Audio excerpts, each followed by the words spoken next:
Bismillahirrahmanirrahim. Assalamualaikum warahmatullahi wabarakatuh. Dengan selalu memanjatkan puji dan syukur kepada Allah, semoga kita selalu dalam berkah, lindungan dan ridha Allah Subhanahu wa taala. Subhanallah walhamdulillah astagfirullah wallah Allahu akbar. Kembali kami dari tim Raja Wali Nusantara mengangkat tafsir spirit. Walaupun tafsir untuk saat ini tidak banyak peminatnya, tapi tidak ada masalah. Yang penting informasi yang kami miliki walaupun sedikit tapi bisa sampai dan bisa bermanfaat.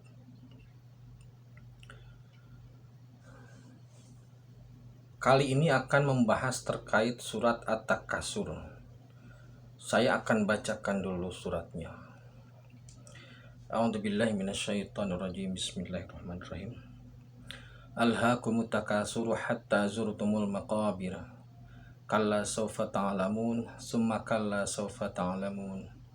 Kalla law ta'lamuna ilmal yaqin, latarawunnal jahim, summa latarawunnaha 'ainal yaqin, summa latus'alunna yawma idzin 'anin na'im. Subhanallahu adzim. Saya akan bacakan dulu terjemahannya.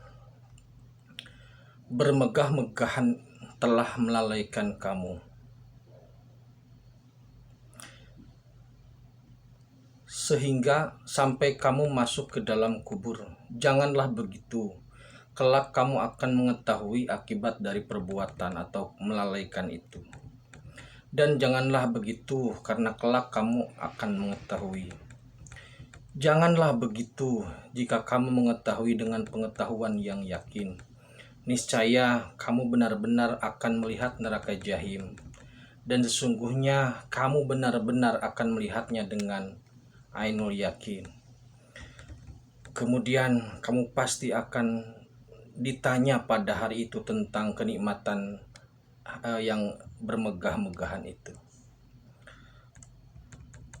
Kemudian kami akan memberikan tafsir spiritnya. Makna bermegah-megahan di sini kalau secara umum dimaknai sebagai pamer sehingga melalaikan ibadah terhadap Allah. Namun kami lebih melihat bahwasanya bermegah-megahan di sini adalah menggunakan potensi itu, menggunakan potensi yang ada ke dalam menggunakan potensi ada menjadi power untuk hal-hal yang tidak bermanfaat. Bermegah-megahan di sini identik dengan harta, tahta, dan wanita. Tapi ada juga untuk saat ini bermegah-megahan itu dengan ilmu dan ketokohan atau public figure. Nah, untuk tiga pertama, harta, tahta, dan wanita, memang ada orang yang bermegah-megahan atau pamer atau bersukaria dengan itu. Kemudian lalai ada, tapi itu saya nafikan dulu. Yang berbahaya dan merusak adalah bermegah-megahan di sini maksudnya potensi harta, tahta, dan wanita itu digunakan dalam jalan yang melanggar syariat atau dalam melanggar aturan-aturan Allah. Harta, tahta, dan wanita merupakan tiga unsur yang saling berkelindan atau saling terkait biasanya. Harta dan tahta biasanya digunakan untuk hal-hal terkait perempuan. Tahta biasanya digunakan untuk mendapatkan harta secara tidak halal. Harta biasanya digunakan untuk mencapai tahta. Wanita dan harta digunakan untuk meraih tahta. Wanita dan tahta biasanya digunakan untuk meraih harta. Tahta digunakan untuk melakukan pressure atau power terhadap hukum, terhadap hal-hal lainnya. Jadi bermegah-megahan di sini kami memaknainya sebagai penggunaan power dari tiga hal itu untuk hal-hal yang merusak atau bermadarat. Sekarang contohnya sudah banyak faktanya. Pejabat korupsi berarti dia menggunakan power tahtanya untuk mendapatkan harta. Pejabat atau tokoh terkena kasus dengan perempuan berarti dia menggunakan tahtanya untuk urusan perempuan. Banyak juga hal-hal lain yang terkait harta dan tahta wanita ini sebagai energi atau power yang digunakan untuk hal-hal yang tidak maslahat itu. Nah, ketika tiga hal itu digunakan untuk hal-hal yang tidak maslahat, itu jelas melalaikan aturan atau melalaikan diri dari ingat kepada Allah, melalaikan diri atau memelencengkan diri dari jalan Allah gitu. Kalau hanya bermegah-megahan untuk pamer, dia lalai, itu tidak merusak. Artinya dia lalai, yang terkena dampak dia sendiri. Tetapi ketika potensi dari harta, tahta, dan wanita itu digunakan untuk aktivitas yang madarat, itu daya rusaknya juga untuk orang lain. Nah, kemudian selain tiga hal itu ada juga ilmu.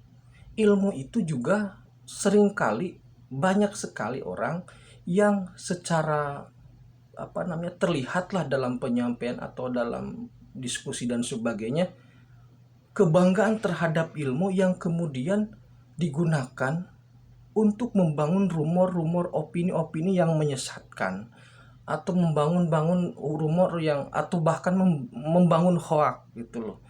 Nah, ini daya rusaknya luar biasa. Kebanggaan terhadap ilmu yang menjadi rusak, yang menjadi alat perusak untuk orang lain atau untuk umat. Itu. Jadi harta, tahta, wanita, ilmu. Kemudian juga ketokohan atau public figure. Public figure ini jelas memiliki basis massa yang luar biasa. Ketika seseorang bukanlah seorang pejabat, bukanlah seorang yang kaya raya, tapi dia merupakan public figure. Ketokohannya itu seringkali digunakan untuk bermegah-megahan, dalam artian menggunakan powernya itu untuk hal-hal yang madarat juga. Gitu loh. Sehingga seringkali penggunaan power dari dari efek ketokohan itu bisa merusak atau merugikan dirinya bahkan orang lain. Nah, itu semua silahkan saja, tapi ingat, semua akan berakhir di alam kubur. Tidak ada satupun yang bisa menghentikan, tidak ada satupun yang bisa membayar kematian atau menukar kematian. Seberapa banyak pun harta yang Anda miliki, seberapa tinggi pun jabatan yang Anda duduki, seberapa besar pun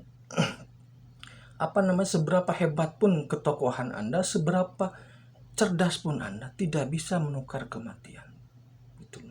Jadi pada akhirnya Anda, kita semua akan berakhir di alam kubur. Oleh karena itu diperingatkan secara langsung oleh Allah dalam diperingatkan langsung 3 kali. Janganlah begitu, jangan begitu, nanti kamu akan tahu. Diperingatkan lagi, dan janganlah begitu, nanti kamu akan tahu. Diperingatkan lagi, janganlah begitu, nanti kamu akan tahu. Nah, pengetahuan atau peringatan ini yang tertera dalam Al-Quran atau dalam dokumen langit yang otentik ini merupakan teori yang karakteristiknya ilmu yakin.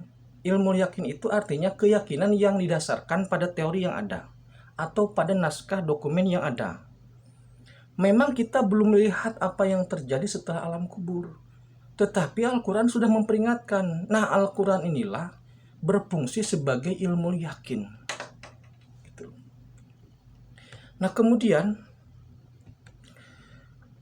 Al-Quran juga memperingatkan, nanti kamu akan mengalami yang namanya ainul yakin. Nanti pada saatnya ketika harta-hartamu, ketika energi potensimu digunakan untuk hal-hal yang madarat, yang merusak, untuk kemegahan-kemegahanmu untuk merusak, itu nanti kamu akan langsung melihat dengan mata kepalamu sendiri bagaimana neraka jahim itu. kamu pasti mengalami. Apakah perbuatanmu bernilai atau tidak?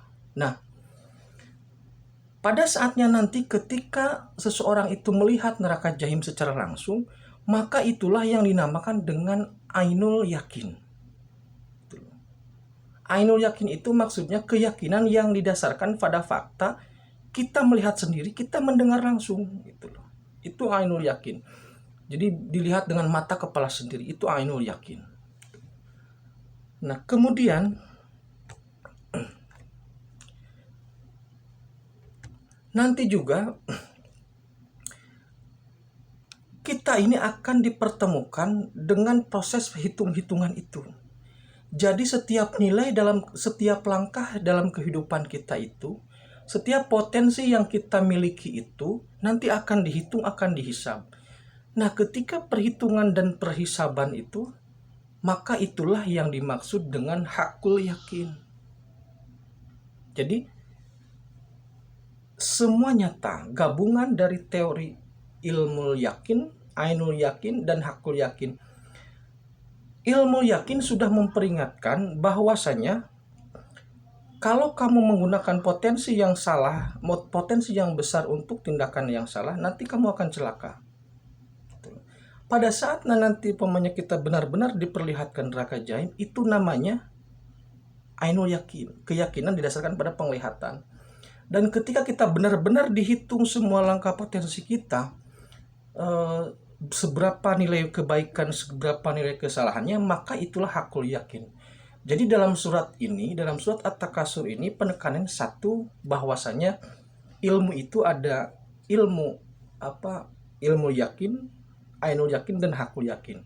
Kemudian penekanan kedua adalah yang terpenting adalah bermegah-megahan itu mari kita manai sebagai penggunaan potensi yang salah. Potensi harta, tahta, potensi ilmu, potensi ketokohan digunakan untuk hal-hal yang salah atau madarat. Gitu loh. Sehingga Al-Quran memperingatkan sampai 3 kali. Karena potensi itu bisa merusak dirinya dan juga bisa merusak orang lain. Demikian. Shadaqallahul Adzim. Assalamualaikum warahmatullahi wabarakatuh.